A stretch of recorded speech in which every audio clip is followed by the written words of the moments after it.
దేవుని వాక్యం ధ్యానించుదాం. ఈరోజు రిపబ్లిక్ డే. మీ అందరికీ రిపబ్లిక్ డే శుభములు తెలియచేస్తున్నాను. మరి జనవరి 26వ తారీఖు రిపబ్లిక్ డే మనం ఆచరిస్తూ ఉంటాం.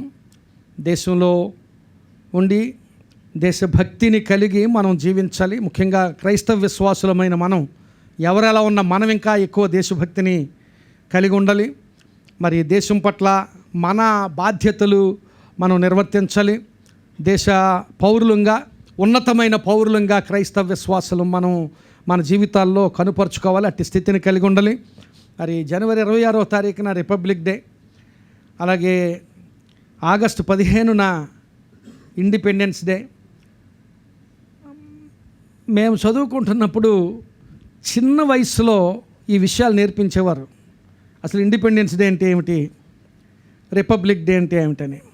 ఈరోజు పెద్దవారైనా చాలా చదువుకున్న వాళ్ళకి కూడా రిపబ్లిక్ డేకి ఇండిపెండెన్స్ డేకి వ్యత్యాసం తెలియడం లేదు. మరి ఎంతమందికి తెలుసు? మీలో మిమ్మల్ని ఎవరిని ప్రశ్నించి నేను అడగడం లేదు, కానీ ఎంతమందికి ఇండిపెండెన్స్ డేకి రిపబ్లిక్ డేకి వ్యత్యాసం తెలుసు అంటే, మరి తెలిసిన వాళ్ళు ఉంటారు, తెలిసిన వాళ్ళు లేరని నేను చెప్పడం లేదు. మరి చాలామంది ఆ మధ్య నేను ఎప్పుడో ఒక చిన్న వీడియో చూశాను. రిపబ్లిక్ డే అంటే రిపబ్లిక్ డే రోజునే, ఇప్పుడు కాదు 2-3 సంవత్సరాల క్రితం అనుకుంటాను, రిపబ్లిక్ డే అంటే ఏమిటి అని మరి ఒక పెట్రోల్ బంక్ దగ్గర ఎవరో ఒక ఆయన ఇంటర్వ్యూ చేస్తున్నాడు. కనపడిన వాళ్ళు అందరూ చదువుకున్న వాళ్ళే, ఎక్కువ మంది చదువుకున్న వాళ్ళని ఇంటర్వ్యూ చేశాడు. ఎక్కువ మందికి రిపబ్లిక్ డే అంటే ఏమిటో తెలియలేదు. ఈరోజు ఇక్కడ ఎంతమందికి తెలుసో నాకు తెలియదు, కానీ చేతులు ఎత్తొద్దు. 1947 ఆగస్టు 15వ తారీఖున మనకి స్వాతంత్ర్యం వచ్చింది కదా. ఆ తరువాత రిపబ్లిక్ డే 1950వ సంవత్సరం జనవరి 26వ తారీఖున ఇండియా రిపబ్లిక్ అయింది. ఆ రోజున జ్ఞాపకం చేసుకుంటున్నాం. మీరు గమనించారో లేదో, 1947 ఆగస్టు 15 నుండి 1950 జనవరి 26 వరకు, ఆ మధ్యలో ఇంచుమించుగా 2.5 సంవత్సరాల కాలం. ఆ కాలం ఎలాంటి కాలం అంటే, మనం స్వాతంత్ర్యం పొందామంటే స్వాతంత్ర్యం పొందాం, ఎందుకంటే 47లో మాకు స్వాతంత్ర్యం వచ్చేసింది అన్నాం. మరి జనవరి 26 వరకు 50వ సంవత్సరం, 1950వ సంవత్సరం జనవరి 26 వరకు స్వతంత్రులమా అంటే స్వతంత్రులమే, కానీ అప్పటికి ఇంకా మనం రిపబ్లిక్ కాదు. అంటే దీనికి వ్యత్యాసం ఏమిటండి అని మీరు అడగచ్చు. స్వాతంత్రం వచ్చింది, కానీ మనకింకా బ్రిటిష్ పరిపాలన ఉంది. స్వాతంత్రం వచ్చింది, స్వాతంత్రం వచ్చినప్పటికీ పరిపాలన చేసుకోవడానికి మనకు ఒక చట్టం లేదు. మనకంటే చట్టం ఉంది, ఆ చట్టం కూడా బ్రిటిష్ వారు చేసిన చట్టమే ఉంది. గవర్నమెంట్ ఆఫ్ ఇండియా యాక్ట్ 1935 అని 1935వ సంవత్సరంలో బ్రిటిష్ వారు చేసిన చట్టం. ఆ చట్టం ఆధారంగానే పరిపాలించబడింది. ఎప్పటి వరకు? 1950 జనవరి 26 వరకు. ఒకవేళ స్వాతంత్ర్యం వచ్చినా 47 ఆగస్టు నుంచి, అలాగే 1950 జనవరి 26 వరకు కూడా, ఆ మధ్యలో 2.5 సంవత్సరాలు మనం స్వతంత్రులమే కానీ పూర్ణ స్వతంత్రులం కాదు. ఎందుకంటే అప్పటికి ప్రధానమంత్రి ఉన్నారు. ఎవరైనా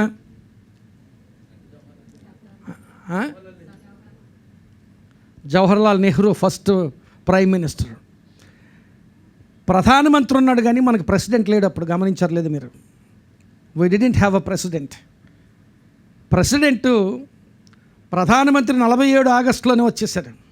స్వతంత్రులమైన వెంటనే ప్రధానమంత్రి వచ్చాడు. కానీ బాబు రాజేంద్ర ప్రసాద్ గారు ఫస్ట్ ప్రెసిడెంట్ మనకి. ఆయన 1950వ సంవత్సరం జనవరి 26వ తారీఖున ఆయన ప్రెసిడెంట్ అయ్యాడు. ఎందుకు అంటే, విశేషం ఏమిటంటే, 1950వ సంవత్సరం జనవరి 26వ తారీఖున మన రాజ్యాంగం మనకు అమలులోకి వచ్చింది. అంతవరకు రాజ్యాంగం లేదు. అప్పటి నుంచి జనవరి 26వ తారీఖు 1950వ సంవత్సరం నుంచి మన చట్టం మనం తయారు చేసుకున్నాం. డాక్టర్ బిఆర్ అంబేద్కర్ గారి ఆధ్వర్యంలో, ఆయన నేతృత్వంలో, మరి కాన్స్టిట్యూషన్ డ్రాఫ్టింగ్ కమిటీకి ఆయన చైర్మన్గా ఉండి కాన్స్టిట్యూషన్ డ్రాఫ్ట్ చేశారు. ఇంకా చాలామంది ఆయనకు సహకరించిన వారు ఉండొచ్చు చాలామంది. కనుక అప్పటి వరకు ఆ 2.5 సంవత్సరాల కాలం ఎలాంటి కాలం అంటే, మీరు స్వతంత్రులా అంటే స్వతంత్రులమే, పూర్తిగా స్వతంత్రం ఉందా అంటే లేదు. మాకింకా బ్రిటిష్ చట్టం ఉంది, మాకింకా అప్పటికింకా గవర్నర్ జనరల్ ఉన్నాడు ఇంట్లో, మన ఇంట్లో అంటున్నాను నేను, ఇండియాలో ఇంకా గవర్నర్ జనరల్ ఉన్నారు. ఎవరు? లార్డ్ మౌంట్ బాటన్ అని ఆయన గవర్నర్ జనరల్గా ఉన్నారు. వైస్రాయ్ అనేవారు, లేక గవర్నర్ జనరల్ అనేవారు. ఆయన ఇంకా ఉన్నాడు. ఆయన ఎప్పుడు ఈ దేశాన్ని విడిచిపెట్టి వెళ్ళాడంటే 1950 జనవరి 26వ తారీఖున ఈ దేశాన్ని విడిచిపెట్టి వెళ్ళాడు. అప్పటి వరకు స్వతంత్రులమే కానీ పూర్తి స్వతంత్రులం కాదు. అప్పటి వరకు బ్రిటిష్ పరిపాలన, బ్రిటిష్ స్వాధీనం ఉన్నది. కనుక ఆగస్టు 15 నుంచి, ఆగస్టు 15 47వ సంవత్సరం నుంచి జనవరి 26 1950వ సంవత్సరం వరకు మన దేశాన్ని ఇండిపెండెంట్ డొమినియన్ అన్నారు. అంటే ఒక అధికారంలో ఉన్న స్వతంత్ర రాజ్యం. ఒక అధికారంలో ఉన్న అంటే మన అధికారంలో ఉన్న స్వతంత్ర రాజ్యం కాదు, వేరే దేశపు అధికారం. వాళ్ళు చాలా బ్రిటిష్ వారు చాలా చక్కగా వర్డింగ్ చేశారు, ఆ మాటలను చక్కగా కూర్చారు. వాళ్ళ భాష వాళ్ళది కదండి, అందుకని ఇండిపెండెంట్ డొమినియన్ అన్నారు. మీరు స్వతంత్రులే కానీ డొమినియన్ మాత్రం మాది, అధికారం మాది, మీరు స్వతంత్రులు మీరు అన్నారు. మనం స్వతంత్రులమని మనం సంబరపడ్డమే కానీ స్వతంత్రం లేదు. స్వతంత్రం అనేది రిపబ్లిక్ డేనే మనం పూర్తిగా పొందుకున్నాం. అంటే 47వ సంవత్సరంలో స్వతంత్రం, అది స్వతంత్రం కాదని నేను చెప్పడం లేదు. సంపూర్ణ స్వతంత్రం 1950వ సంవత్సరం జనవరి 26వ తారీఖున జరిగింది. ఆ జనవరి 26 1950 తర్వాత మనం సోవరిన్ రిపబ్లిక్ అన్నారు. ఇంకా చాలా మాటలు ఉన్నాయి. సోవరిన్ సెక్యులర్ రిపబ్లిక్ అన్నాం. మరి అప్పటి నుంచి సంపూర్ణ స్వాతంత్ర్యం పొందుకొని, మరి పరపాలనలో నుంచి మనం స్వాతంత్ర్యం పొందుకున్నాం. పరిపాలన కాదు, పరపాలనలో నుంచి, పరుల పాలనలో నుంచి మనం స్వాతంత్ర్యం పొందుకున్నాం. జనవరి 26వ తారీఖు విశేషం ఏమిటంటే రాజ్యాంగం అమలులోకి వచ్చింది. 1950వ సంవత్సరంలో జనవరి 26వ తారీఖు రాజ్యాంగం అమలులోకి వచ్చింది. అప్పటి వరకు ఆ 2.5 సంవత్సరాల కాలం స్వతంత్రులమే కానీ స్వతంత్రం కాదు. అలా చెప్పలేము, స్వతంత్రులమే కానీ స్వతంత్రం కాదు. ఇప్పుడు యోహాను సువార్త 8వ అధ్యాయము 31వ వచనం నుండి 37వ వచనం వరకు చదువుకుందాం. యోహాను సువార్త 8వ అధ్యాయము 31వ వచనం నుండి 37వ వచనం వరకు. కాబట్టి యేసు తనను నమ్మిన యూదులతో, మీరు నా వాక్యమందు నిలిచిన వారైతే నిజముగా నాకు శిష్యులయ్యుండి సత్యమును గ్రహించెదరు. అప్పుడు సత్యము మిమ్మును స్వతంత్రులనుగా చేయునని చెప్పగా, వారు మేము అబ్రహాము సంతానము, మేము ఎన్నడూనూ ఎవనికిని దాసులమై ఉండలేదే, మీరు స్వతంత్రులుగా చేయబడుదురని ఎలా చెప్పుచున్నావని ఆయనతో అనిరి. అందుకు యేసు, పాపము చేయు ప్రతివాడును పాపమునకు దాసుడని మీతో నిశ్చయముగా చెప్పుచున్నాను. దాసుడు ఎల్లప్పుడూ ఇంటిలో నివాసము చేయడు, కుమారుడు ఎల్లప్పుడూ నివాసము చేయును. కుమారుడు మిమ్మును స్వతంత్రులనుగా చేసిన ఎడల మీరు నిజముగా స్వతంత్రులయ్యుందరు. మీరు అబ్రహాము సంతానమని నాకు తెలియను, అయినను మీలో నా వాక్యమునకు చోటు లేదు గనుక నన్ను చంప వెదుకుచున్నారు అని యేసుక్రీస్తు ప్రభు పలికిన మాటలు. యూదులతో యేసుక్రీస్తు ప్రభు పలుకుతున్న మాటలు ఆ మాటలు. మీరు నాకు శిష్యులుగా ఉండాలి అంటే సత్యాన్ని గ్రహించాలి. ఆ సత్యమే మిమ్మల్ని స్వతంత్రులుగా చేస్తుంది అని చెప్పాడు. ఆ సత్యం ఏమిటంటే యోహాను సువార్త 17వ అధ్యాయం 17వ వచనంలో నీ వాక్యమే సత్యము అని రాయబడింది. దేవుని వాక్యమే సత్యము. మనల్ని సంపూర్ణంగా స్వతంత్రులుగా చేసేది ఏమిటి అంటే దేవుని వాక్యమే సత్యం. నిజంగా క్రైస్తవులకంటూ ఒక రాజ్యాంగం ఉన్నది అంటే ఆ రాజ్యాంగం బైబిలే. క్రైస్తవులకు రాజ్యాంగం అంటే దేశానికి విరుద్ధంగా రాజ్యాంగం అని చెప్పడం లేదండి నేను. క్రైస్తవ విశ్వాస జీవితాన్ని నడిపించుకునే రాజ్యాంగం, అలాగే క్రైస్తవ సంఘం నడిపించుకునే రాజ్యాంగం ఏదైనా ఉన్నదంటే క్రైస్తవ రాజ్యాంగం బైబిలే. రాజ్యాంగాన్ని ఎవరో రచించారు అని చెప్తున్నాం మనం. మన రాజ్యాంగాన్ని కూడా రచించిన ఒక రచయిత ఉన్నాడు, ఆయనే పరిశుద్ధాత్ముడు రచించాడు ఈ రాజ్యాంగాన్ని. లేఖికులు మాత్రం ఉన్నారు 40 మంది. 40 మంది లేఖికులంటే రాసేవాళ్ళు. రాసిన వారు 40 మంది ఉన్నారు, కానీ రచయిత రాయించిన వాడు ఒక్కడే, పరిశుద్ధాత్ముడు. ఈ రాజ్యాంగ రచయిత పరిశుద్ధాత్ముడు, అలాగే దాన్ని రాసిన వారు 40 మంది ఉన్నారు. ఆ విశేషాలు ఇప్పుడు మాట్లాడడానికి సమయం కాదు, కానీ ఇక్కడ యేసుక్రీస్తు ప్రభు చెబుతున్న మాటలు ఏమిటంటే, వాక్యమే మిమ్మల్ని స్వతంత్రులుగా చేసేది. మనం రాజ్యాంగం పొందుకునే వరకు ఎలాగైతే సంపూర్ణ స్వతంత్రులు కాలేకపోయామో, అలాగే నిజంగా వాక్యము నీ జీవితంలో ఉంటే, వాక్యము నీ హృదయంలో ఉంటే, వాక్యము స్వీకరించిన జీవితం నీకుంటే, అప్పుడు నీవు సంపూర్ణ ఆత్మ సంబంధమైన సంపూర్ణ స్వతంత్ర్యాన్ని నీవు అనుభవించగలుగుతావు. క్రైస్తవ విశ్వాసము అంటే ఏదో వస్తున్నాను వెళుతున్నాను, ఏదో అవసరమైనప్పుడు ఒక ప్రార్థన చేసుకుంటే నాకు అవసరమైన మేలు ఆయన ఇచ్చేస్తాడు, నేను బ్రతికేస్తాను అనుకోవడం అది పరిపక్వమైన క్రైస్తవ జీవితం కాదండి. నిజముగా స్వతంత్రులముగా బ్రతకగలిగే క్రైస్తవ జీవితం. దేని నుండి స్వతంత్రం అంటే అన్నిటికంటే మించి పాపము నుండి స్వాతంత్ర్యం. అదే చెప్పాడు ప్రభు ఇక్కడ. వాళ్ళు అడిగారట, మాకు స్వాతంత్ర్యం గురించి చెప్తున్నావేంటి, మేము స్వతంత్రులమే అన్నారట. నిజమే, మనం అలాగే అనుకున్నాం. ఆ 2.5 సంవత్సరాలు మేము స్వతంత్రులమే అనుకున్నాం, కానీ స్వతంత్రులం కాదు. అందుకనే మీరు వాక్యము చేత స్వతంత్రులైనప్పుడే స్వతంత్రులుగా ఉండగలరు. 34వ వచనంలో, పాపము చేయు ప్రతివాడును పాపమునకు దాసుడని మీతో నిశ్చయముగా చెప్పుచున్నాను. పాపానికి దాసులుగా మీరు ఉన్నారు.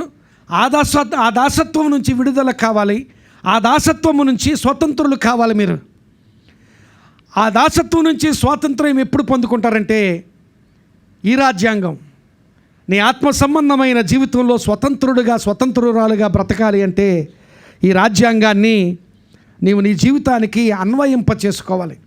ఈ రాజ్యాంగాన్ని షెల్ఫ్లో పెట్టుకోవడం కాదు. నా దగ్గర 4-5 దేశాల రాజ్యాంగాలు ఉన్నాయి. మన భారతదేశ రాజ్యాంగం ఉంది, ఆస్ట్రేలియా రాజ్యాంగం ఉంది, సింగపూర్ రాజ్యాంగం ఉంది. ఏ దేశం వెళ్తే ఆ దేశంలో ఒకవేళ నాకు అది దొరికితే తప్పకుండా ఆ కాన్స్టిట్యూషన్ కొట్టాను. మొన్న అమెరికాలో అమెరికన్ కాన్స్టిట్యూషన్ కూడా కొనుక్కున్నాను. ఆ రాజ్యాంగాలు ఎక్కువగా ఎప్పుడైనా ఏదైనా అవసరమైనప్పుడు రిఫరెన్స్ కోసం చూడడానికి తప్పితే ఆ రాజ్యాంగాలు షెల్ఫ్లోనే ఉంటాయి. కానీ ఈ రాజ్యాంగం నేను షెల్ఫ్లో పెట్టను. This is not for my shelf, this is for my heart. నా జీవితానికి అవసరమైంది ఈ రాజ్యాంగం. ఆ రాజ్యాంగాలు షెల్ఫ్లో ఉంటాయంటే ఆ రాజ్యాంగాలు చదవలసినప్పుడు చదువుతాం, అవసరమైనప్పుడు చదువుతాం. కానీ ఇది మాత్రం this is needed for my life, నా జీవితానికే అవసరమైన రాజ్యాంగం. ఇది నన్ను స్వతంత్రులుగా చేసేది. చాలాసార్లు క్రైస్తవ జీవితాల్లో మేము ప్రభువుని అంగీకరించాం, మేము ఎప్పుడో ఫలానా రోజు ప్రభువుని అంగీకరించాం, లేకపోతే ఫలానా సమయంలో ప్రభువుని అంగీకరించాం కనుక ఇంకా మేము స్వతంత్రమైపోయాము అనుకుంటే 1947 ఆగస్టు 15 ఉన్నాం మనం. ఇంకా జనవరి 26కి రాలేదు. We need to come into this republic experience. We need to live a republic life. Independent life వేరు, republic life వేరు. Though we are independent, many Christians do not experience that republic experience and republic life. సంపూర్ణ స్వాతంత్ర్యం అనేది చాలామంది క్రైస్తవులకు ఉండదు. వీళ్ళు కూడా అలాగే అనుకున్నారు. ఆ యూదులతో మాట్లాడుతూ మేము స్వతంత్రులమే కదా, మాకు ఇంకా స్వాతంత్ర్యం గురించి మాట్లాడతావేమిటి అని యేసుక్రీస్తు ప్రభువుని అడిగినప్పుడు, మీరు ఇంకా పాపమునకు దాసులుగా ఉన్నారు. ఇక్కడ నేను మీతో మాట్లాడుతున్నప్పుడు మీలో ఎవరిని ఉద్దేశించి మీరు పాపానికి దాసులుగా ఉన్నారని నేను చెప్పను, కానీ దేనికి దాసులుగా ఉన్నామో, వాక్యానికి పనికిరాని స్థితి ఏది మన జీవితంలో ఉందో, వాక్యానికి విరుద్ధమైనది, వాక్యానుసారం కానిది ఏది మన జీవితాల్లో ఉందో మనకు తెలుసు. కనుక ఏ స్థితిలో చాలా విషయాల్లో వాక్యానికి దగ్గరగా ఉంటాం, కానీ ఏదైనా ఒక్క విషయంలో వాక్యానికి దూరంగా బ్రతుకుతుంటే ఆ విషయంలో దేవుడు మనతో మాట్లాడుతున్నాడు, ఆ విషయంలో దేవుడు మనల్ని హెచ్చరిస్తున్నాడు. నేను ఏ పాపం చేయడం లేదండి, మంచిది. ప్రార్థన చేయవలసినంతగా ప్రార్థన చేస్తున్నావా? విశ్వాసం ఉంచవలసినంతగా విశ్వాసం ఉంచుతున్నావా? వాక్యాన్ని ధ్యానించవలసినంతగా వాక్యాన్ని ధ్యానిస్తున్నావా? ఇవన్నీ ప్రశ్నలే. కనుక ఏ విషయంలో స్వతంత్రుడవు కావాలో, ఏ విషయంలో స్వతంత్రురాలువు కావాలో నీ హృదయం నీతో మాట్లాడుతూ ఉంటుంది. ఈ మాటలు నేను మీతో మాట్లాడుతుండగా మీ హృదయం మీతో మాట్లాడుతుంటుంది. ఏ విషయంలో స్వతంత్రులం కావాలో మన హృదయాలు మనతో మాట్లాడుతూ ఉంటాయి. మేము స్వాతంత్ర్యం ఉన్నవారం అంటున్నారు వాళ్ళు, కానీ ప్రభువు మాత్రం మీకు ఇంకా స్వాతంత్ర్యం కావాలి అంటున్నాడు. ఒక ఆయన ఎవరో వచ్చి నిత్యజీవం కావాలి అంటే, యేసుక్రీస్తు ప్రభు నిత్యజీవం కావాలి అంటే డూ దిస్ అని చెప్పి ఆయన చేయవలసినవి అన్నీ చెప్పాడు. ఇవన్నీ నేను బాల్యం నుంచే చేస్తున్నాను అన్నాడు. అయితే నీకు ఇంకా ఒకటి కొదువుగా ఉన్నది అన్నాడు ప్రభు. నువ్వు స్వతంత్రుడు కావాలంటే ఆ కొదువ నిజానికి ఆయన జీవితంలో ఉన్న కొదువ ఆ 10 ఆజ్ఞల్లో ఉన్న కొదువు కాదు. మీరు గమనించారో లేదో, ఆ ధనవంతుడు వచ్చి నిత్యజీవం కావాలి అంటే నేను ఏం చేయాలి అంటే ప్రభు 10 ఆజ్ఞలన్నీ చెప్పాడు. ఈ ఆజ్ఞలన్నిటినీ నేను పాటించుతూనే ఉన్నాను, ఈ ఆజ్ఞలన్నిటినీ నేను బాల్యం నుండి అనుసరించుతూనే ఉన్నాను అని ప్రభువు ఆ వ్యక్తి ప్రభువుతో చెప్పాడు. ఆ ప్రభువుతో చెప్పినప్పుడు ఆ ప్రభు అన్నాడు, ఈ ఆజ్ఞలన్నీ నువ్వు అనుసరిస్తున్నావు, కానీ నీకు ఇంకా ఒకటి కొదువుగా ఉన్నది. One thing is lacking in you, just one thing. ఆ ఒక్కటే కదా పర్వాలేదని ప్రభు అనలేదు. అది గమనించాలి. స్వతంత్రులమా అంటే స్వతంత్రులమే. ఎలాంటి స్వాతంత్ర్యంలో ఉన్నాం? నిజంగా సంపూర్ణ స్వాతంత్ర్య అనుభవాన్ని క్రైస్తవ జీవితంలో అనుభవిస్తున్నామా అనేది ప్రశ్నగా ఉంటే ఈ దినాన్ని దేవుడు మనతో మాట్లాడుతున్నాడు. పౌలు అంటాడు, అంత స్పిరిచువల్ జైంట్ లాంటి వాడు, ఆత్మ సంబంధంగా అంత ఉన్నతమైన జీవితం జీవించిన వాడు. ఆయన అంటాడు రోమాపత్రికలో 7వ అధ్యాయం 23వ వచనంలో, నా అవయవములలో వేరొక నియమము కనబడుతుంది అన్నాడు. ఉండవలసిన నియమం కాకుండా, ఈ నియమం కాకుండా, వాక్య నియమము కాకుండా, ఆత్మ సంబంధమైన నియమము కాకుండా, నా హృదయంలో, నా అవయవములలో, నా శరీరంలో వేరొక నియమము కనిపిస్తుంది. Which is a foreign principle. ఏదో ఒక అన్య నియమము, ఏదో ఒక ఉండకూడని నియమము నా అవయవాల్లో, నా జీవితంలో కనిపిస్తుంది. ప్రియులారా గమనించాలి, అలాంటి స్థితిలో సంపూర్ణ స్వాతంత్ర్యాన్ని మనం అనుభవించలేము. సంపూర్ణ స్వాతంత్ర్యం కావాలంటే సంపూర్ణంగా దేవుని వాక్యానికి లోబడి, దేవుని వాక్యానుసారంగా సంపూర్ణంగా జీవించగలిగే అనుభవాలు కావాలి. అపోస్తుల కార్యములు 8వ అధ్యాయంలో ఒక వ్యక్తి మనకు తారసపడతాడు. ఆయన 8వ అధ్యాయం 26 నుంచి 39వ వచనం వరకు ఆ సంగతి ఉంది. అదంతా చదవడానికి సమయం ఉండదు, కానీ అక్కడ ఫిలిప్ అనే భక్తుడు చాలా అద్భుతమైన పరిచర్య చేస్తున్నాడు సమరయ ప్రాంతంలో. ఆయన అద్భుతమైన పరిచర్య చేస్తుంటే దేవుడు ఒక దూతను ఫిలిప్ దగ్గరికి పంపించాడు. ఫిలిప్తో ఆ దూత మాట్లాడాడు, ఫిలిప్, నువ్వు ఇక్కడి నుంచి లేచి గాజా అనే అరణ్య మార్గానికి వెళ్ళాలి. ఏదో ఒక పర్పస్ ఉంటుంది. దేవుడు ఏదైనా చేయమంటే ఎప్పుడు కూడా దేవుడు ఏదైనా చేయమంటే దేవునికి ఒక పర్పస్ ఉంటుంది. ఆ పర్పస్ లేకుండా నీకు ఏది చెప్పడు దేవుడు. వాక్యంలో దేవుడు నీతో మాట్లాడుతున్నాడంటే దేవునికి ఒక ఉద్దేశం ఉంటుంది. Without purpose God doesn't speak. Philip అనుకుని ఉండొచ్చు, ఇక్కడ అద్భుతంగా వాడబడుతున్నాను, అద్భుతాలు జరుగుతున్నాయి, గొప్ప కార్యాలు జరుగుతున్నాయి, ఈ స్థలాన్ని విడిచిపెట్టి ఆ అరణ్య మార్గానికి, ఆ గాజా అనే అరణ్య మార్గం అనేది ఎడారి ప్రాంతం, అది మనుషులు కూడా సంచరించరు. అలాంటి అడవి ప్రాంతానికి లేక ఎడారి ప్రాంతానికి వెళ్ళి నేను ఏం చేస్తాను అని అనుకోవచ్చు. కానీ when God says something, God has a purpose. దేవుడు ఏదైనా నీతో చెబుతుంటే దేవునికి తప్పకుండా ఒక పర్పస్ ఉంటుంది, ఒక ఉద్దేశం ఉంటుంది. ఫిలిప్ లేచి వెళ్ళాడు. అక్కడికి వెళితే ఒక రథం వెళ్ళిపోతుంది. ఫిలిప్ ఆ రథానికి పట్టుకోవాలి, నువ్వు పరిగెత్తు, యు నీడ్ టు రన్. అరణ్యంలో లేక ఎడారిలో ఆ రథం వెళుతుంటే ఆ రథం వేగంగా పరిగెడుతుండొచ్చు. ఆ రథాన్ని పట్టుకోవాలి, పరిగెత్తమన్నాడు. ఫిలిప్ పరిగెత్తుకుంటూ వెళ్ళి ఆ రథాన్ని అందుకున్నాడు. ఆ రథం మీద ఒక ఇథియోపియా దేశానికి చెందిన ఒక మంత్రి గారు, ఒక మాటలో చెప్పాలంటే ఆర్థిక మంత్రి ఆయన. అలాంటి మంత్రి రథం మీద ప్రయాణం చేస్తున్నాడు. రథం మీద ప్రయాణం చేస్తున్న ఆయన గురించి ఏమని రాయబడిందంటే, ఆయన యెరూషలేమునకు ఆరాధనకు వెళ్ళి తిరిగి వస్తున్నాడట. గమనించండి, 26వ వచనంలో ఆయన యెరూషలేము నుండి గాజాకు, 27వ వచనంలో ఆరాధించుటకు యెరూషలేమునకు వెళ్ళాడట. ఇతడు భక్తి లేనివాడు కాదు, ఇతడు ఆరాధించుటకు యెరూషలేమునకు వెళ్ళెను. అలా చదవడం చాలా సులువుగా ఉంది, కానీ ఆరాధించడానికి యెరూషలేముకి వెళ్ళడానికి ఇక్కడ ఈయన ఎక్కడి నుంచి వెళ్ళాడు? ఇథియోపియా నుంచి యెరూషలేం వెళ్ళాడు. ఇక్కడి నుంచి అనకాపల్లి వెళ్ళలేదు, ఇక్కడి నుంచి గాజువాకి వెళ్ళడం లాంటిది కాదు అది. ఇథియోపియా నుంచి యెరూషలేం వెళ్ళడం అంటే ఎన్నో దేశాలు దాటి వెళ్ళాలి. అర్థమవుతుంది కదా? దేశాలు కూడా దాటి వెళ్ళాలి. నేను ఈవేళ మ్యాప్ స్టడీ చేశాను. ఇంచుమించుగా 2600 తక్కువ దూరం అనుకుంటే, అంటే ఇథియోపియాలో చివరి కొన నుంచి బయలుదేరితే, ఇథియోపియా మధ్యలో బయలుదేరితే ఇంకా దూరం ఉంటుంది. ఇథియోపియా చివరి కొన నుంచి బయలుదేరి యెరూషలేం వైపు ప్రయాణం చేసుకుంటూ వెళితే దగ్గర చాలా తక్కువ అనుకుంటే 2600 కిలోమీటర్ల ప్రయాణం చేయాలి. యెరూషలేముకు ఆరాధనకు వెళ్ళాడు. 2600 కిలోమీటర్లు ప్రయాణం చేయాలంటే ఇది ఎప్పుడిది? 2000 సంవత్సరాలకు పూర్వం జరుగుతున్న సంఘటన. ఆ దినాల్లో 2600 కిలోమీటర్ల ప్రయాణం ఎంత దూరం సాగి ఉండుంటుందో. 2600 ఇప్పుడు అప్పుడు ఒక్క దూరమే, కానీ ప్రయాణ సౌకర్యాల విషయంలో ఆలోచన చేస్తే ఎంత సమయం పట్టుంటుందో. ఆయన వెళ్ళాడు యెరూషలేం అంటే, అంత దూరం ఆరాధనకు వెళ్ళాడు అంటే ఎంత గొప్ప ఆరాధికుడో మనకు అర్థమవుతుంది. ఆయన గొప్ప ఆరాధికుడు.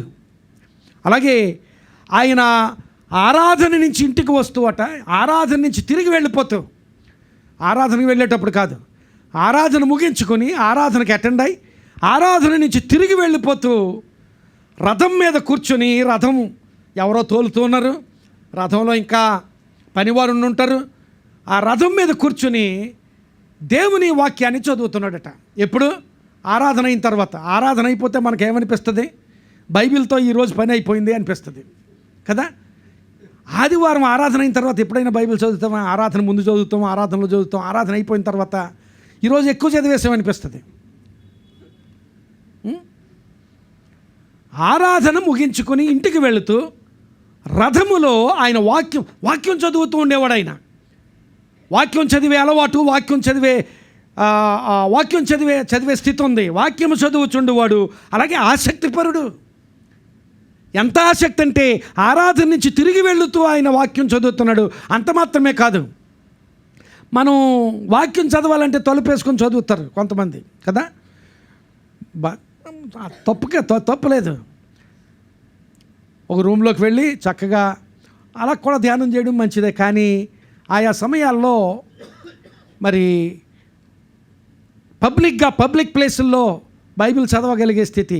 ఆయన అంతమంది పనివారి మధ్య ఆ రథం మీద కూర్చుని, ఆ రథం ప్రియులారా గమనించాలి, సౌకర్యవంతమైన వెహికల్ కాదండి రథం అనేది. రథం మీరు ఎప్పుడైనా ఎక్కరు లేదో? చిన్నప్పుడు మా ఊరిలో ఎక్కుతూ ఉండేవాళ్ళం. ఆ తీర్థాల్లో అది ఇలా రథాలు లాగుతుంటే చాలా కుదుపు ఉంటుంది, లోపల బౌల్స్ అన్నీ కదిలిపోతాయి. అలా ఉంటుంది రథం మీద ప్రయాణం. ఆ రథం మీద ప్రయాణం చేస్తూ వాక్యం చదివే అంత ఆసక్తిపరుడైన. అలాగూ చదువుతుంటే ఎలా చదువుతున్నాడంటే, ఇంకొకటి మీరు అక్కడ ఆ వాక్యం అంతా చదివితే మీకు అర్థమయ్యేది ఏంటంటే, ఆయన బైబిల్ తెరిచి అలా చదవడం లేదు. ఆయన చదివేది చుట్టూ ఉన్న వారందరికీ వినిపించేటట్టుగా చదువుతున్నాడు. అర్థమైంది కదా? చుట్టూ ఉన్న వారికి అందరికీ వినిపించేటట్టుగా చదువుతున్నాడు. ఆ చదువుతూ ఉన్నప్పుడు పరిగెత్తుకుంటూ ఆ రథం దగ్గరికి వెళ్ళాడు ఈ ఫిలిప్. పరిగెత్తుకుంటూ ఆ రథం దగ్గరికి వెళ్ళి ఒక మాట అడిగాడట. నువ్వు చదువుతున్నావు, మంచిదే. చదువుతున్నది ఈయనకి కూడా వినిపించింది. రథం ప్రక్కన పరిగెత్తుతున్న ఫిలిప్కి కూడా వినిపించింది. ఆయన అడిగాడట, నువ్వు చదువుతున్నది గ్రహించుచున్నావా అని అడిగాడట. అది ఈరోజు మనకు కూడా ప్రశ్నే. బైబిల్ చదువుతూ ఉంటాం, బైబిల్ చదువుతున్నది గ్రహించుచున్నామా అనేది ప్రశ్న. ఒక్కొక్కసారి బైబిల్ చదువుతాం ఎందుకంటే చదవాలి కనుక చదువుతాం. చదవకపోతే దేవుడు ఏమన్నా బాధపడతాడేమో అని, చదవకపోతే దేవుడు శిక్షిస్తాడేమో అని చదవడం అలవాటు కనుక అలవాటుగా చదువుతాం. కానీ నీవు చదువుచున్నది గ్రహించుచున్నావా అని ఆ ఫిలిప్పు రథం మీద ఉన్న ఆ ఐథియోపియుడైన ఆ మంత్రి గారిని అడుగుతున్నాడు, నువ్వు చదువుతున్నవి గ్రహించుచున్నావా అని అడిగితే ఆయన అన్నాడట, నేను ఎవరిని అనుకుంటున్నావు, సామాన్యమైన చదివితే ఆ మాత్రం అర్థం కదా నాకు, ఎవడవయ్యా నువ్వు వచ్చావు అని అనలేదు. గమనించాలి కదా, కోపం వస్తుంది. చదువుతున్నావు గ్రహించుచున్నావు అంటే కోపం రాదు. అందులో సామాన్యమైన వాడు కాదు, is a man of stature.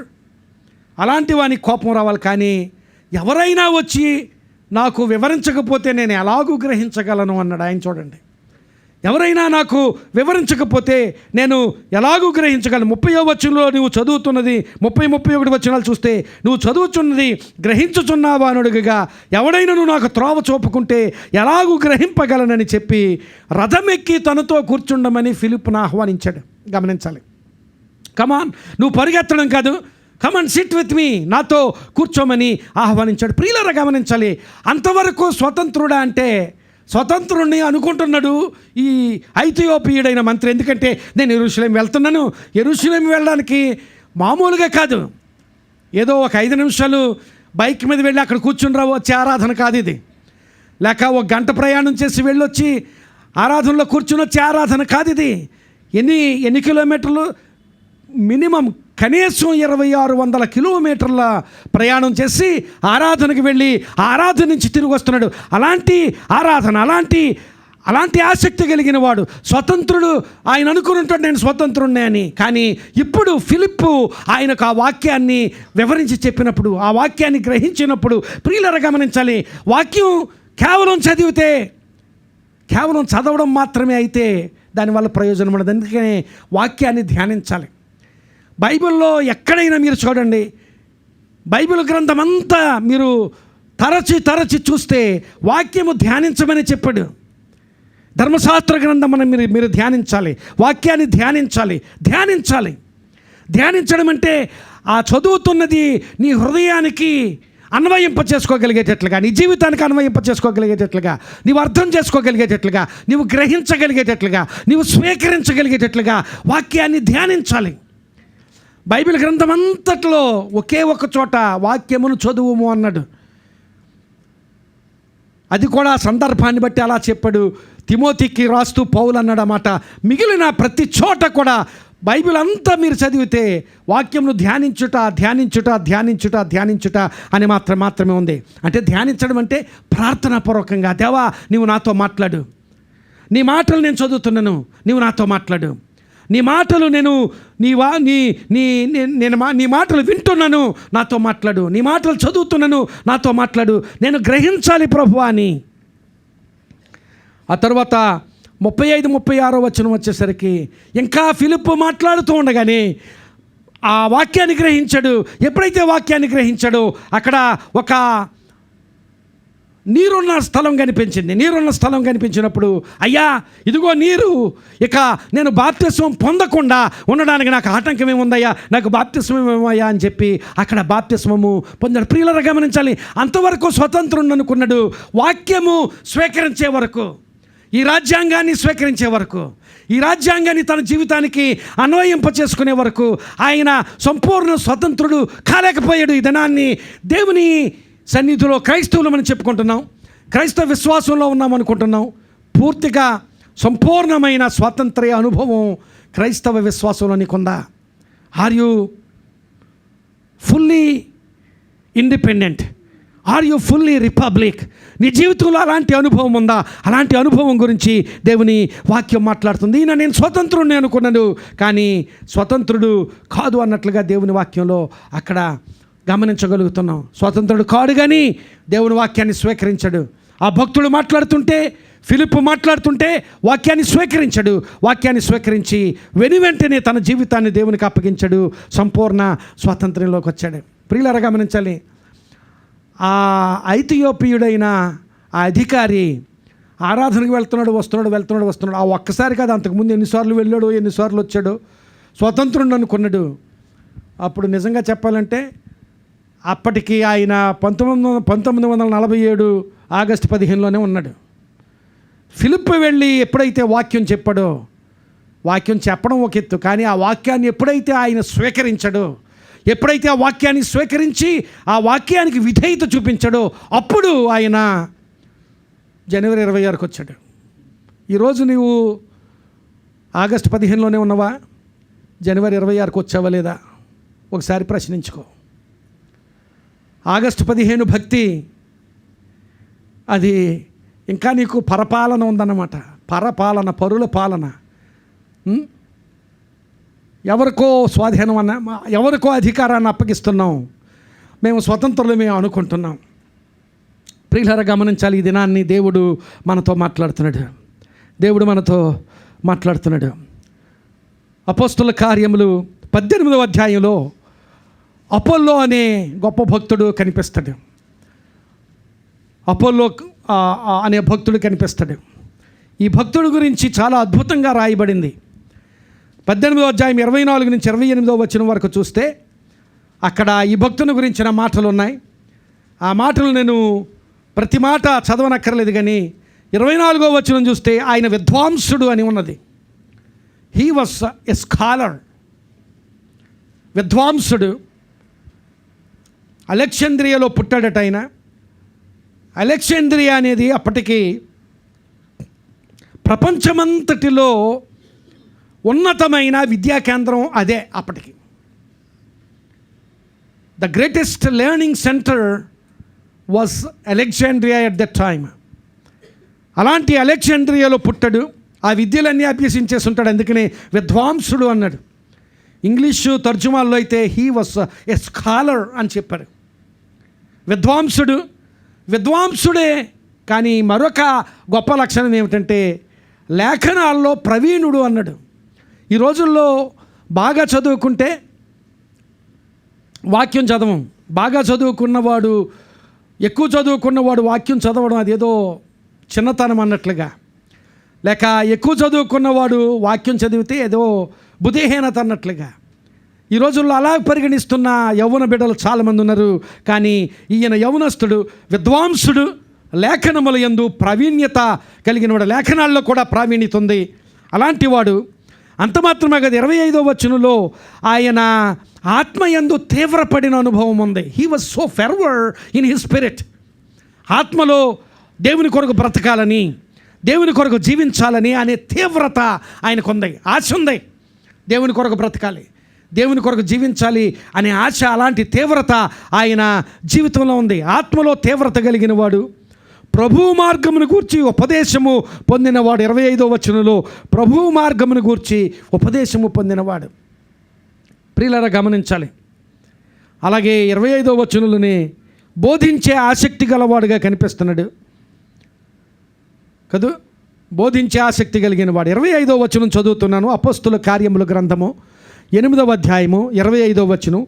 అతడు ప్రభువు మార్గము విషయమై ఉపదేశము పొంది తన ఆత్మయందు తీవ్రపడి యోహాను బాప్తిస్మము మాత్రమే తెలుసుకొనిన వాడైనను యేసును గూర్చిన సంగతులు వివరముగా చెబుతున్నాడట. అక్కడ మీరు గమనించారో లేదో, ప్రభు మార్గము విషయమై ఉపదేశం పొందడు, ఆత్మలో తీవ్రపడ్డాడు, యేసును గూర్చిన సంగతులు వివరముగా చెబుతున్నాడు. ఆ మధ్యలో ఇంకో మాట ఉంది, యోహాను బాప్తిస్మము మాత్రమే తెలుసుకొనిన వాడైనను. అంటే ఏదో ల్యాకింగ్ ఉంది, ఏదో ఒక కొరత ఉంది. మాత్రమే తెలుసుకొని వాడైనను అని చెప్పడంలో, యోహాను బాప్తిస్మము మాత్రమే తెలుసుకొనిన వాడైనను అంటే ఇంకా తెలుసుకోవాల్సింది ఏదో ఉంది. అర్థమవుతుంది కదా. అంతా తెలుసు అనే స్థితి లేదు ఈయన జీవితంలో. విద్వాంసుడు, లేఖనాల్లో ప్రవీణుడు, కానీ ఇది మాత్రమే తెలుసు అంటే తెలుసుకోవాల్సింది ఇంకా ఉందని కదా. అప్పుడప్పుడు మనం అంటూ ఉంటాం అంత లేదని. అదన్నమాట ఇక్కడ పరిస్థితి. అది మాత్రమే తెలుసు అంటే ఇంకా తెలుసుకోవలసిందేదో ఉంది, ఇంకనూ తెలుసుకొనవలసిన వాడు. అప్పుడు 26వ వచనంలో ఒక మాట ఉంటుంది, ప్రిస్కిల్లా అకులయు విని, అంటే ఆయన చెబుతున్న మాటలు విని, ఆయన గురించి విని ఉంటారు, ఆయన చెబుతున్న మాటలు ఉపదేశం చేస్తున్నాడు కదా, ఆయన బోధిస్తున్నాడు కదా. అకులయు ప్రిస్కిల్లయు లేక ప్రిస్కిల్లా అకులయు విని అతను చేర్చుకొని దేవుని మార్గము మరి పూర్తిగా అతనికి విశదపరిచిరి. దేవుని మార్గాన్ని ఇంకా వివరంగా చెప్పారట. ఎవరు చెప్పారు? ప్రిస్కిల్లా అకుల. ఎవరికి చెప్పారు? అపోల్లో అనే ఆయనకి. అపోల్లో అనే ఆయన ఎవరు? విద్వాంసుడు, లేఖనముల యందు ప్రవీణత కలిగిన వాడు. ఈ మాటలు గమనించాలి. అపోల్లో ఒక రకంగా చెప్పాలంటే హైలీ ఎడ్యుకేటెడ్ జీనియస్ ఆయన.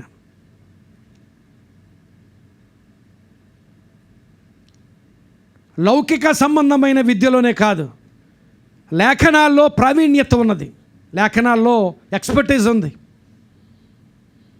లేఖనాల్లో ప్రావీణ్యత ఉన్నంత మాత్రాన ప్రతివాడు స్వతంత్రుడని అనుకోవడానికి లేదు. లేఖనాల్లో జ్ఞానం చాలా ఉండొచ్చు, అనుభవం లేకపోతే లేఖనాలు జ్ఞానంగానే మిగిలిపోతాయి. అప్పుడప్పుడు వాక్య జ్ఞానం అంటాం. వాక్య జ్ఞానం మంచిదే, కానీ ఆ జ్ఞానం అనుభవంలోనికి రాకుండా జ్ఞానముగానే మిగిలిపోతే దానివల్ల ప్రయోజనం లేదు. కనుక ఈయనకు జ్ఞానం ఉన్నది, కానీ ఏదో లోపించింది. ఏదో లోపిస్తే ప్రిస్కిల్లా అకుల భార్యాభర్తలు వీళ్ళు. అకుల పురుషుడు, ప్రిస్కిల్లా స్త్రీ. ఈ దంపతులు, ఈ భార్యాభర్తలు అతన్ని చేర్చుకున్నారట. వీళ్ళెవరు అంటే మనం అనుకోవచ్చు, అలాంటి ప్రవీణుణ్ణి, లేఖనాల్లో ప్రావీణ్యత పొందిన వాడిని, అలాంటి విద్వాంసుణ్ణి చేర్చుకొని వాళ్ళు బోధించారంటే వీళ్ళు ఇంకా హైలీ ఎడ్యుకేటెడ్ అయి ఉండాలి, ఇంకా ప్రావీణ్యత కలిగిన వాళ్ళు అయి ఉండాలనుకోవచ్చు. కానీ వీళ్ళు వృత్తికి గుడారములు కుట్టుకునే వాళ్ళట.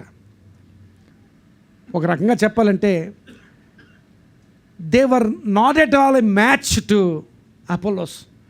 ఆయన జ్ఞానంలో కానీ, ఆయన లేఖనాల్లో ప్రావీణ్యతలో కానీ అకుల ప్రిస్కిల్లలు ఎంతమాత్రం కూడా సాటి రాగలిగేవారు కాదు. కానీ అకుల ప్రిస్కిల్లలకు అనుభవం ఉంది, అపోల్లోకి జ్ఞానం ఉంది.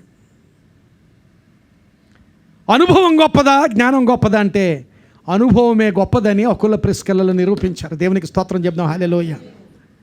అనుభవం గొప్పదా, జ్ఞానం గొప్పదా అంటే అనుభవమే గొప్పది. అకుల ప్రిస్కిల్లల జీవితాల్లో అనుభవం ఉంది, అపోల్లోలో జ్ఞానం ఉంది. అపోలో, కమాన్, మేము నేర్పిస్తాం నీకు. ప్రిస్కిల్లా అకులయు విని అతను చేర్చుకొని దేవుని మార్గము మరి పూర్తిగా అతనికి విశదపరిచిరి. వాళ్ళు బోధించారు. నువ్వు రావయ్యా నీకు బోధిస్తాము అంటే అకుల ప్లేస్లో నేనుంటే ఎలా ఫీల్ అయ్యేవాడిని నేను ఆలోచించాను. అకుల ప్లేస్లో నేనుంటే, నేనే అకులని, క్షమించాలి, అకుల ప్లేస్లో కాదు, అపోల్లో ప్లేస్లో నేనుంటే, అపోల్లో స్థానంలో నేనుంటే, ఎవరో డేరాలు కుట్టుకునేవాళ్ళు, డేరాలు అమ్ముకునేవాళ్ళు పిలిచి, నేను అలెగ్జాండ్రియా యూనివర్సిటీస్లో గొప్ప విద్యను అభ్యసించి వాక్య జ్ఞానాన్ని, అద్భుతమైన వాక్య జ్ఞానం పొందుకుని నన్ను నువ్వు పిలిచి చెప్తావా? ఏం చెప్తావు? నేను ఎన్నో డిబేట్లు చేశాను తెలుసా, నేను ఎన్నో డిస్కషన్స్ చేశాను తెలుసా, నువ్వేం చెప్తావయ్యా అని అనలేదు. అర్థమైందా? ఈరోజు అదే జ్ఞానం ప్రదర్శిస్తున్నాం కదా. ఏంటి? డిబేట్లు, డిస్కషన్స్ ఇవే జరుగుతున్నాయి. కానీ వాక్యం అనుభవంగా, డిబేట్లు చేయడానికి జ్ఞానం చాలు, కానీ బ్రతకడానికి అనుభవం కావాలి. అకుల ప్రిస్కిల్లలకు అనుభవం ఉంది. ఆ అనుభవాన్ని బట్టి, ఆ అనుభవాన్ని మరి పూర్తిగా అతనికి విశదపరిచిరి. అప్పుడు సంపూర్ణతలోనికి వచ్చాడు ఆయన. సంపూర్ణతలోనికి వచ్చి 26వ వచనంలో ఆయనకు విశదపరిచారు. 27వ వచనంలో అతడు అకయకు పోదలిచినప్పుడు అతన్ని చేర్చుకొనవలెనని సహోదరులను ప్రోత్సాహపరచుచు అక్కడి శిష్యులకు రాశారు. ఈ అపోల్లో గురించి రికమెండేషన్ లెటర్ రాశారు అకుల ప్రిస్కిల్లని. వేరే చోటకు వెళ్తుంటే అకయ అనే ప్రాంతానికి వెళ్తున్నప్పుడు, ఇదిగో ఇంతకుముందు అప్పల్లో కాదు, ఇంతకుముందు అప్పల్లో జ్ఞానం కలిగిన వాడే, కానీ ఇప్పుడు అప్పల్లో అనుభవం కలిగిన వాడుగా వస్తున్నాడు. చేర్చుకోండి అని రికమెండేషన్ లెటర్ రాశారు. అతడు అక్కడికి వచ్చి కృపచేత విశ్వసించిన వారికి చాలా సహాయము చేశాను. విశ్వసించిన వారికి సహాయం చేసేవాడు అయిపోయాడు.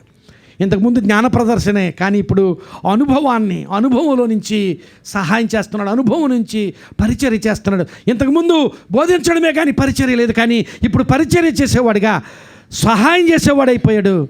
ఎందుకంటే స్వీకరించే మనసు ఉన్నది కనుక, స్వీకరించే హృదయం అప్పుల్లోకి ఉన్నది కనుక. ప్రియులరా, ఇలాంటి ఉదాహరణలు దేవుని వాక్యంలో కోకొల్లలు అనేకమైనవి నేను మీకు చూపించగలను. ఇక్కడ అప్పుల్లోని చూసాం, అంతకుముందు ఇథియోపియుడైన అధికారిని చూసాం. స్వతంత్రులు అనుకున్నారు, కానీ పూర్తిగా స్వతంత్రులు అంటే పూర్తిగా స్వతంత్రులు కాదు. ఈ దినాన్ని క్రైస్తవ విశ్వాస జీవితాలు జీవిస్తూ లేక క్రైస్తవులు అని చెప్పుకుంటూ చాలామంది అలాంటి అనుభవంలోనే ఉంటున్నారు. ఎలాంటి అనుభవం అంటే స్వతంత్రము అనుకుంటున్నారు, కానీ పూర్తి స్వాతంత్ర్యం అనుభవించడం లేదు. ఎందుకంటే జ్ఞానం మాత్రమే ఉంటుంది, అనుభవం ఉండడం లేదు. ఈ దినాన్ని దేవుడు నీతో మాట్లాడుతున్నాడు.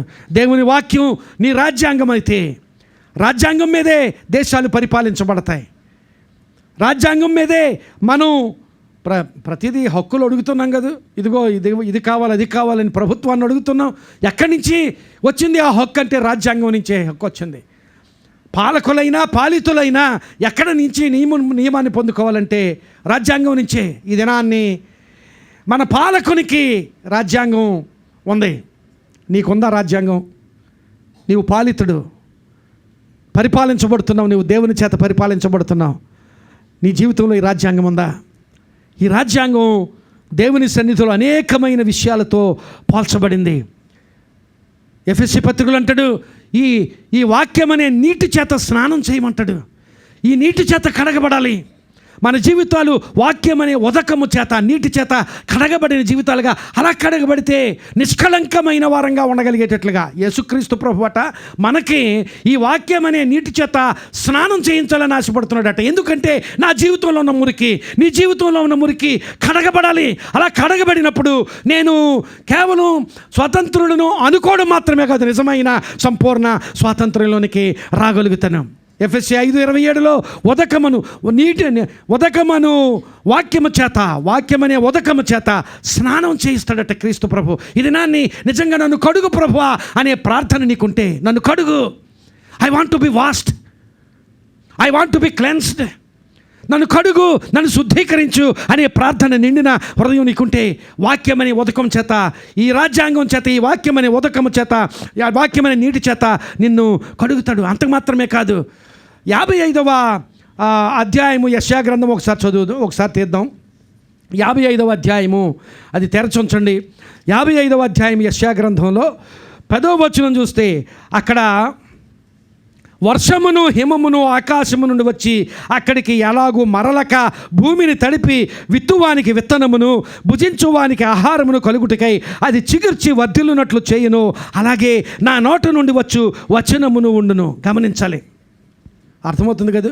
వర్షమును హిమమును, వర్షం మంచు ఆకాశము నుండి వచ్చి అక్కడికి ఎలాగూ మరలక భూమిని తడిపి విత్తువానికి విత్తనమును భుజించువానికి ఆహారము కలుగుటకై ఇది చిగుర్చి వర్ధిల్ల చేయను, అలాగే నా నోట నుండి వచనము. దేవుని వాక్యమట వర్షం కురిసిన తర్వాత ఆ వర్షం ఎలాగైతే ఫలాన్ని ఇస్తుందో, మంచు కురిసిన మీదట హిమము ఎలాగైతే ఫలాన్ని ఇస్తుందో, అలాగూ దేవుని వాక్యం ఫలించేదిగా ఉంటుందట. వర్షం నీటితో ఎన్నో అద్భుతాలు జరుగుతాయి. ఆ వర్షం నీటిని మనం ఉపయోగించుకునేటట్లుగా, వర్షం నీటితో పోలుస్తున్నాడు దేవుని వాక్యాన్ని. వర్షం నీటిని మనం ఉపయోగించేటట్లుగా. మరి మనం నదులు చూస్తూ ఉంటాం కదా. మరి ఆంధ్రప్రదేశ్లో చాలా ప్రసిద్ధి చెందిన నదులు 2 ఉన్నాయి, గోదావరి నది, కృష్ణా నది. మేము కొంచెం మా ప్రాంతం గోదావరికి దగ్గర కనుక గోదావరి విశేషాలు కొన్ని తెలుసు. అక్కడ సరార్దర్ కాటన్ అనే ఆయన అక్కడ ఒక ధవళేశ్వరం దగ్గర ఒక ఆనకట్ట కట్టాడు. ఆయన చాలా అంతకుముందు ఆ బేసిన్ అంతా, గోదావరి బేసిన్ అంతా కూడా స్టడీ చేశాడట. స్టడీ చేస్తే ఆయన, నేను మర్చిపోయాను కానీ, ఆ గోదావరి ఆనకట్ట దగ్గర చూడడానికి వెళ్తే ఆ లోపల ఆయన చేసిన స్టడీస్ గురించి చాలా వివరాలు ఉంటాయి. ఆ వివరాల్లో ఇప్పుడు కాదు, చాలా చాలా కాలం క్రితం నేను వెళ్ళాను. ఆ వివరాల్లో చదివితే ఆయన గమనించింది ఏంటంటే, ఆ ఆనకట్ట లేనప్పుడు ఎన్నో లక్షల క్యూసెక్స్ వాటర్ బంగాళాఖాతంలోకి వెళ్ళిపోతూ ఉండేది. ఎన్నో లక్షల క్యూసెక్స్ వాటర్, ఎన్నో లక్షల క్యూసెక్లు అంటే ఆ ప్రవాహాన్ని బట్టి కొలుస్తారు. అది ఇంకో రకంగా చెప్పాలంటే ఎన్నో లక్షల గ్యాలన్ల వాటర్ ఆ బంగాళాఖాతంలో కలిసిపోతూ ఉండేది. అది చూసి ఆయన ఏదో ఒకటి చెయ్యాలి. ఎందుకంటే ఆ నీరు ఎక్కడి నుంచి వస్తుందో? వర్షం నుంచే. వర్షం నీరు భూమిలోకి వెళ్ళి భూమి నుంచి మళ్ళీ ఎక్కడి నుంచో బయటకు వచ్చి ఆ నాసిక్ దగ్గర బయటకు వచ్చి మహారాష్ట్రలో అది నదిగా మారి ఆ నది ఇలా ప్రవహించుకొస్తుంటే ఈస్ట్ గోదావరి దాటిన తర్వాత అది బంగాళాఖాతంలో కలిసిపోతుంది. ఏదో ఒకటి చెయ్యాలి. ఆయన ఉద్దేశం ఏంటంటే, ఆకాశం నుంచి దేవుడు వర్షాన్ని పంపిస్తున్నాడు, ఈ వర్షం ఫలభరితం కావాలి. ఎందుకంటే ఇక్కడ చెప్తున్నాడు కదా, ఆకాశం నుంచి పడిన వర్షం అది తిరిగి దేవుని దగ్గరికి వెళ్ళదు అన్నట్లుగా ఎలాగైతే ఫలిస్తుందో అలాగే వాక్యం కూడా, వాక్యం వర్షం వలె కురుస్తుంది ఈ దినాల్లో మన జీవితాల్లో కదా. వర్షం కంటే ఎక్కువగా కురుస్తుంది. అప్పుడప్పుడు వర్షాలు లేకపోవచ్చేమో కానీ వాక్యం వినబడని రోజు లేదు మన జీవితాల్లో ఈ దినాల్లో. వాక్యం ఎంత విరివిగా ప్రకటించబడుతుందో మనం చదువుకుంటుంటే వాక్యం గ్రహిస్తున్నాం. అనేక రీతులుగా ప్రతి దినము నీ మొబైల్ ఓపెన్ చేస్తే, నీ డివైస్ ఏది ఓపెన్ చేసినా వాక్యం వర్షంలా కురుస్తుంది. ఆ వాక్యం బంగాళాఖాతంలోకి వెళ్ళిపోతుందా నీ జీవితంలో? నిజంగా నీ హృదయం అనే ఆ భూమి మీద ఫలభరితమైన వాక్యంగా ఉంటుందా? ఒకసారి పరిశీలన చేసుకో. వింటున్నాం, చదువుతున్నాం. Unless the word does something in your life, అది సముద్రంలో కలిసిపోయే వర్షమే. వాక్యము వర్షం లాంటిది. ఆ వర్షం బంగాళాఖాతంలోకి వెళ్ళిపోతుంటుంది. కొంతమందికి బంగాళాఖాతం నోట్సే. ఆ వాక్యం ఎక్కడ చేరుతుంది? నోట్స్లో చేరుతుంది. నోట్స్ రాయొద్దని నేను చెప్పడం లేదు. నోట్స్లో చేరుతుంది కానీ ఆ నోట్స్ మళ్ళీ ఎప్పుడు చూడడం, అది ఎప్పుడు చదవం. బంగాళాఖాతం ఏదైనా అవ్వచ్చు. ఈ దినాన్ని వాక్యము ఎంతగా నీ జీవితంలో ఫలభరితంగా ఉంటుంది. వర్షం వంటిదట వాక్యం. వాక్యాన్ని వర్షంలాగా సముద్రంలో కొట్టుకొని పోయేటట్లుగా చేస్తున్నావా? లేక ఆ వాక్యం నీ హృదయంలోనికి స్వీకరించి వర్షం ఎలాగైతే ఫలాన్ని ఇస్తుందో నీ హృదయంలో అది ఫలాన్ని ఇచ్చే వాక్యంగా ఉంటుందా? పేతురు భక్తుడైతే వాక్యం పాలు అన్నాడు. వాక్యమును పాలు వలన మీరు కొత్తగా జన్మించిన శిశువులను పోలిన వారై వాక్యమును పాల వలన మీరు పోషించబడాలన్నాడు. ఆ పాలతో పోషించబడాలి. పాలలో ఉన్న బలాన్ని పొందుకోవాలి. పాలలో ఉన్న పోషకాలు పొందుకోవాలి. వాక్యం నేను పోషిస్తుంది. అయితే వాక్యం పాలు అనుకుంటే కొంతమందికి ఎప్పుడు పాలు తాగుతూనే ఉంటాడు. బాటిల్ ఎప్పుడు వదలడు. పాల బాటిల్ అంటే ఇంకొకటి అనుకోవద్దు. బాటిల్ ఎప్పుడు వదలడు, పాలు తాగుతూనే ఉంటాడు. కానీ పౌలు ఇంకొక మాట కూడా చెప్పాడు. పేతురు అది పాలు అన్నాడు, వాక్యము పాల వలన నీవు బలాన్ని పొందుకోవాలన్నాడు. పౌలు ఏమన్నాడంటే, మీ జీవితాల్లో ఏదో ఒక సమయంలో ఆ పాలను విడిచిపెట్టి బలమైన ఆహారాన్ని తినగలవారుగా మీరు మారాలి. హెబ్రీయులకు రాసిన పత్రిక 5వ అధ్యాయం 12వ వచనం తర్వాత చదివితే, మీరు బలమైన ఆహారము తినగలవారుగా ఉండాలి. మిల్క్ నుంచి మీట్కి రావాలి. మిల్క్తోనే ఆగిపోకూడదు. యూనిట్ ఏమంటారు దాన్ని, పాలను విడిచిపెట్టి you need to wean the milk bottle and you need to come to the meat. బలమైన ఆహారం తినగలవారుగా. బలమైన ఆహారం దేవుని వాక్యము. గమనించాలి. అంత మాత్రమే కాదు, మరి కీర్తనకారుడు ఆ వాక్యము నా పాదములకు దీపము అన్నాడు. ఫ్లడ్ లైట్ అనలేదు, దీపం అంటే నీ వాక్యం నీ హృదయంలో ఉంటే ఈ వాక్యము నీకు వెలుగును చూపిస్తుంది. నీవు వేసే ప్రతి అడుగుకి వెలుగు చూపిస్తుంది. ప్రతి దీపం అంటే ఎంత దూరం చూపిస్తుంది వెలుగు? మన ఆశ ఏంటంటే, నేను చచ్చిపోయే వరకు ఏమేం జరుగుతుందో చూపించే ప్రభు అని మన ఆశ. కానీ దేవుని వాక్యం ఎలాంటిదట? నెక్స్ట్ స్టెప్కి వెలుగు చూపిస్తుంది. నువ్వు ఒక స్టెప్ ముందుకు వేయి, ఆగిపోతే అక్కడే కనిపిస్తుంది. ముందుకు వేసే కొలది దీపం నీకు ముందుకు వెలుగు చూపిస్తుంది. నా వాక్యము దీపము, నీకు మార్గం చూపించేది, నీకు వెలుగు చూపించేది. ఆ దేవుని వాక్యము దీపం వంటిది. అలాగే దేవుని వాక్యము ఖడ్గంతో పోల్చాడు పౌలు. రెండంచుల వాడి అయిన ఎటువంటి ఖడ్గము కంటేను అది వాడి అయినదిగా ఉంటుంది. ఖడ్గం ఎందుకు? శత్రువు వస్తే శత్రువుతో పోరాడడానికి ఖడ్గం, అంతే కదా. శత్రువుతో పోరాడడానికి ఖడ్గం అంటే ఎంత సంతోషమో. ఆ ఖడ్గం నీ హృదయంలోనికి దూచుకొని పోతుంది అంటే ఇష్టం ఉండదు. ఫస్ట్ అది జరగాలి. ఏది జరగాలి? నా హృదయాన్ని పొడవాలి. వాక్యం ఎప్పుడు కూడా పొడుస్తూ ఉంటుంది. పేతురు ప్రసంగం చేసినప్పుడు అక్కడ వాక్యం గురించి ఒక మాట ఉంటుంది. వాళ్ళు వాళ్ళ ఎలాంటి అనుభవం పొందుకున్నారంటే, ఆయన వాక్యం బోధిస్తే అక్కడ ఇశ్రాయేలు ప్రజలందరూ కూడా అపోస్తుల కార్యముల గ్రంథం 2వ అధ్యాయంలో వారి హృదయంలో పొడవబడిన వారై, అయ్యా మేమేం చేయాలి ఇప్పుడు అని అడిగారు. ఏం చేయాలి? ఈ వాక్యం నువ్వు చెబుతుంటే మా హృదయంలో పొడవబడుతున్నాం. We are getting an experience of being pierced in our hearts. మా హృదయాల్లో పొడవబడిన అనుభవాన్ని పొందుకుంటున్నాం. వాక్యం మనల్ని పొడుస్తుంది, మనల్ని డిసెక్ట్ చేస్తుంది. అది ఎముకలను మూలుగులను విభజించునంత మట్టుకు దూరచు, హృదయములో తలంపులను శోధించును అన్నాడు. నిజమే. అలాంటి ఆ వాక్యము మన హృదయాలను పరిశోధిస్తుంది. వాక్యము పరిశోధించేది, అది ఖడ్గము అని చెప్పాడు. 55వ అధ్యాయము యెషయా గ్రంథం తెరిచొచ్చమన్నాను. 55వ అధ్యాయం 1వ వచనం చదువుతున్నాను. దప్పికొనిన వారలారా నీళ్ల యొద్దకు రండి, రోకలు లేని వారలారా మీరు వచ్చి కొని భోజనము చేయుడి. అదంతా కూడా వాక్యం గురించే. దప్పికొనిన వారలారా నీళ్ల యొద్దకు రండి. మీరు బైబిల్స్ చూడండి, స్క్రీన్స్ మీద రాదు, బైబిల్స్లో చూడండి. దప్పికొనిన వారలారా నీళ్ల యొద్దకు రండి, రోకలు లేని వారలారా మీరు వచ్చి కొని భోజనము చేయుడి. అది చూసారో మీరు గమనిస్తున్నారు లేదో? రోకలు లేని వారలారా అంటే రూపాయలు లేని వారలారా, లేక డబ్బు లేని వారలారా. డబ్బు లేని వారలారా మీరు వచ్చి ఫ్రీగా భోజనం చేయండి అనలేదు. మీరు వచ్చి రూపాయి లేనివాడు ఎలా కొంటాడు? డబ్బు లేని వారలారా మీరు వచ్చి ఫ్రీగా భోజనం చేయండి అంటే బాగుంటుంది, అది ఉచితం, అదే సమంజసం.